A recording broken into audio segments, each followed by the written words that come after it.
All right, so for the compressor, if it is sneezing, if it's just not compressing as well as you think, especially if it's making a weird sound, what we want to do is check connections, check for any kinks, check anything that might be possibly loose. You also have filters in this that come out, and they're just circular filters that you can change out. You should have extras.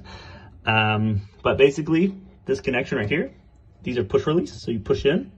It's a little tougher to do with one hand, but you can do it. So it just pushes and it releases. So basically, you can make sure by making it release. So this is what it looks like when you push them. It goes down, releases it, push it back in. You should feel it go all the way in. You can't pull it out. Same way with these. If they could possibly get loose as well. Just make sure they're solid. So this hose that we just messed with goes all the way to the AC. And so we come over here and we want to make sure that's tight, and it is, so we're good. But if you ever want to, you can always disconnect it real quick. Two hands is a lot easier. Disconnect it real quick. And then just make sure by pushing it back in, make sure it connects. Okay. So that goes from our compressor to our AC here. Once again, these two aren't a big deal which one it goes into. But there you go. So we can check this one, make sure, push it back in, make sure it goes all the way in. And there you go. All right. So we just went from compressor hose to the AC. That pushes compression in here to help the water flow.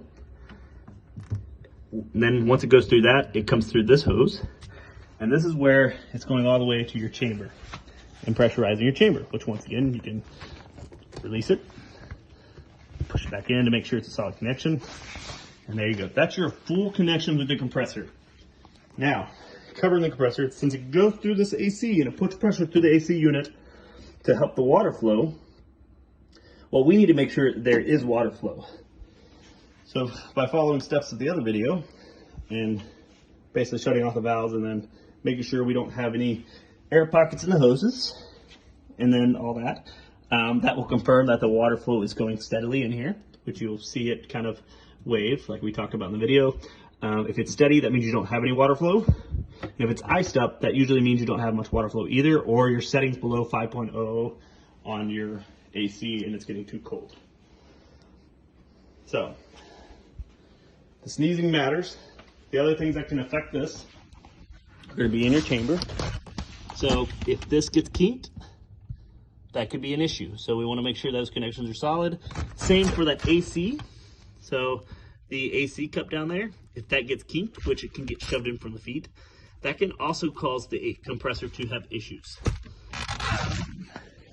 It will kind of do a sound quite often, and it's going to affect the performance of your compressor. So these are the few things you can check pretty easily, and it doesn't take much time. Just go step by step, and you really can't break it. The only thing you'd break it is if you started trying to grip and rip, but if you just press in, it's that easy. You press back in. Okay, good deal.